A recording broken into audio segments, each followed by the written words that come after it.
Hello everyone, welcome to our channel Roja blogs and tips. ఈరోజు వచ్చేసి మరిన్ని యూస్ఫుల్ టిప్స్తో మళ్ళీ మేము ముందుకు వచ్చేసానండి. ఈ వీడియో కానీ మీకు నచ్చినట్టయితే లైక్ చేయండి, షేర్ చేయండి. మా ఛానల్ ఎవరైనా కొత్తగా చూస్తూ ఉంటే ఛానల్ని సబ్స్క్రైబ్ చేసుకోండి. ఫస్ట్ టిప్ అయితే చూసేద్దామండి. ఫస్ట్ మనము 1 లీటర్ వరకు వాటర్ అయితే ఒక బౌల్లోకి తీసుకోవాలి.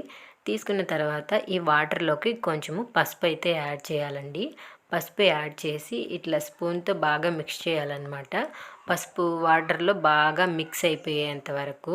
ఇప్పుడు ఇందులోకి ఒక స్పూన్ అయితే సర్పు వేసుకోవాలండి. సర్పు వేసుకొని స్పూన్తో బాగా మిక్స్ చేసేయాలన్నమాట. సర్పు వేయగానే వాటర్ కలర్ అనేది చేంజ్ అయిపోతుందండి. చూస్తున్నారు కదా ఎలా రెడ్గా కనిపిస్తూ ఉన్నాయో. ఈ వాటర్ మనము దేనికి యూజ్ చేస్తామంటే అండి, మొక్కలు మనము ఇంట్లో పెట్టుకున్నప్పుడు మనకి దోమలు అనేటివి వస్తూ ఉంటాయి కదండి. అలా రాకుండా ఉండాలి మొక్కల దగ్గరికి అంటే మనము ఇట్లా ఈ వాటర్ పోయడం వల్ల దోమలు అనేటివి రాకుండా ఉంటాయండి. దోమలనే కాదు, చిన్న చిన్న ఇన్సెక్ట్స్ ఏవైనా సరే రాకుండా ఉంటాయన్నమాట ఇట్లా చేయడం వల్ల.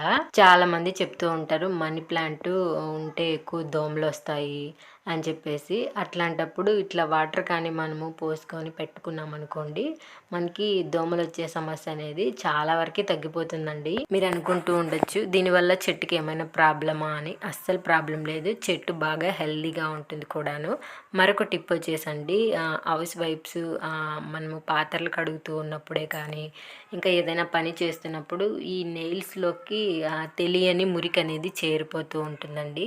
మనము పార్లర్కి వెళ్ళి పెడిక్యూర్ అలాంటిది చేయించుకోవాలంటే మోపుడు ఎంత అవుతుందండి. అలాంటప్పుడు మనము కొంచెం పేస్ట్ అనేది బ్రష్కి వేసుకొని ఇట్లా నెయిల్స్ పైన ఇట్లా మనం రబ్ చేస్తూ క్లీన్ చేసుకున్నాం అనుకోండి, నెయిల్స్లో ఉన్న ఎలాంటి మురికైనా సరే ఈజీగా వెళ్ళిపోతుంది అనమాట. ఒక 2-3 నిమిషాలు బ్రష్తో మనము క్లీన్ చేసిన తర్వాత వాటర్తో కడిగేసుకుంటే సరిపోతుందండి. నెయిల్స్ బాగా షైనీగా మంచిగా కనిపిస్తూ ఉంటాయి. మనకి నెయిల్స్లోకి మురికి కూడా వెళ్ళదన్నమాట.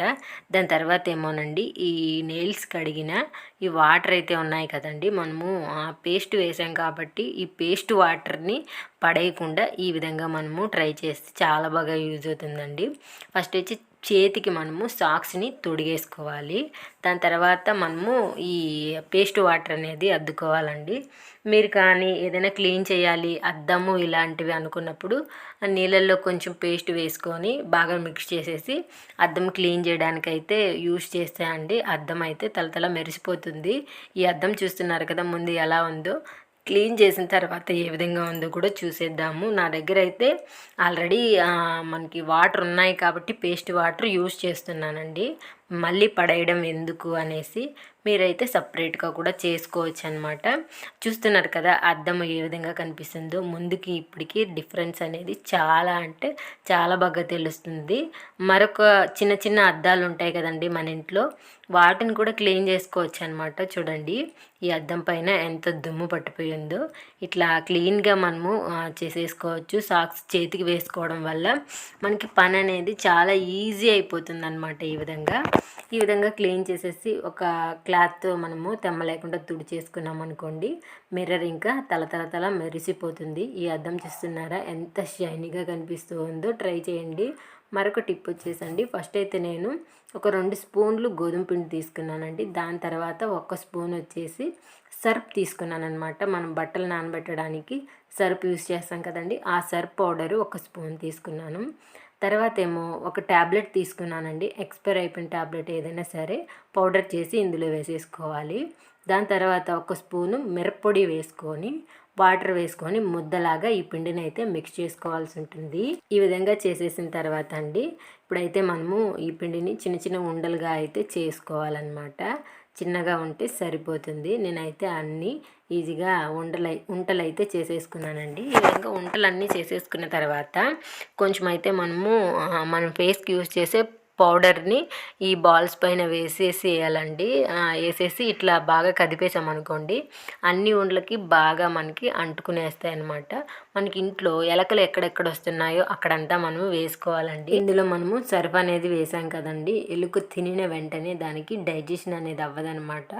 పొట్టనొప్పితో చనిపోతుంది. అంతేకాదండి, ఇంకా మనకి ఎక్కడెక్కడ ఈ ఎలుకలు వస్తూ ఉన్నాయో అక్కడంతా ఈ బాల్స్ని అయితే వేసేసుకోవాలి. మనకి కిచెన్ ఏరియాలో ఎక్కువ వస్తూ ఉంటాయండి. సింక్ దగ్గర నిద్రపోతాం కదా నైట్లో, అప్పుడు ఎక్కువ తిరుగుతూ ఉంటాయి. అంతేకాకుండా మనం ఫ్రిడ్జ్ దగ్గర కింద ఆనియన్స్, పొటాటోస్ ఇవి స్టోర్ చేస్తూ ఉంటాము. ఇవన్నీ వచ్చి ఎలుకలు తినడానికి ఎక్కువ చూస్తూ ఉంటాయండి. అంతేకాకుండా సింక్ ఏరియాలో కూడా ఒక 2-3 వేసుకున్నాం అనుకోండి, మనకి ఎలుకలు రాకుండా ఉంటాయి. ట్రై చేయండి. మరొక టిప్ వచ్చేసండి, ఇట్లా సీజర్ మనము ఎక్కడంటే అక్కడ పెట్టేస్తూ ఉంటామండి. అట్లా పెట్టడం వల్ల ఈ పదును అనేది పోతుంది. అంతేకాకుండా ఈ చాకులా ఉంది కదండి, అటు సైడ్ ఏదైనా తగిలి దాని పదునంతా పోయే అవకాశం ఉంది. ఆ చాకులా ఉన్న దగ్గర అయితేనండి ఘాట్లు పడిపోతాయి. అప్పుడు మనకి సిజర్ అనేది సరిగ్గా కట్ అవ్వదన్నమాట. అంతేకాకుండా పిల్లలు ఒక్కొక్కసారి చేతితో పట్టేసుకుంటారండి, అప్పుడైతే వాళ్ళకి గుచ్చుకుంటుంది. అలాంటప్పుడు మనము ఒక పెన్న క్యాప్ని ఈ విధంగా కవర్ చేసి పెట్టామనుకోండి, ఇంకా ఎవరికి ఎలాంటి శ్రమ ఉండదు. మరొక టిప్ వచ్చేసండి, బల్బు. ఇది వచ్చేసి ఎల్ఈడి బల్బ్ అండి. ఈ బల్బు ఒక్కొక్కసారి మలగదు, ఒక్కొక్కసారి అయితే డింగ్ డింగ్ అని ఆడుతూ ఉంటుందండి, ప్రాపర్గా వెలగదనమాట. అలాంటప్పుడు ఈ బల్బుని మనము తీసేసుకొని మన ఇంటిలో మ్యాచ్ బాక్స్ ఉంటుంది కదండి, ఆ మ్యాచ్ బాక్స్ని తీసుకొని సైడ్కి ఈ విధంగా మనకి వైట్ అండ్ మెరూన్ లైన్స్లో ఉన్నాయి కదండి, మనం మ్యాచ్ బాక్స్ని వెలిగిస్తాము. అక్కడ దీన్ని ఈ బల్బు పైన ఈ విధంగా అయితే రబ్ చేయాలండి. ఈ విధంగా రబ్ చేయడం వల్ల బల్బు పైన మనకి 2 చిన్నగా షేప్ కనిపిస్తున్నాయి కదండి, దాన్ని వచ్చేసి కార్బన్ అంటారనమాట. ఈ విధంగా మ్యాచ్ బాక్స్తో రుద్దడం వల్ల ఈ కార్బన్ అనేది యాక్టివ్ అవుతుంది. మనకి అలాంటి ప్రాబ్లం వచ్చినప్పుడు ఇట్లా ట్రై చేసి పెట్టుకుంటే బల్బు బాగా వెలుగుతుంది. ఎప్పుడైనా సరే వెలగలేదని పడేసేటప్పుడు ఈ విధంగా ట్రై చేయండి.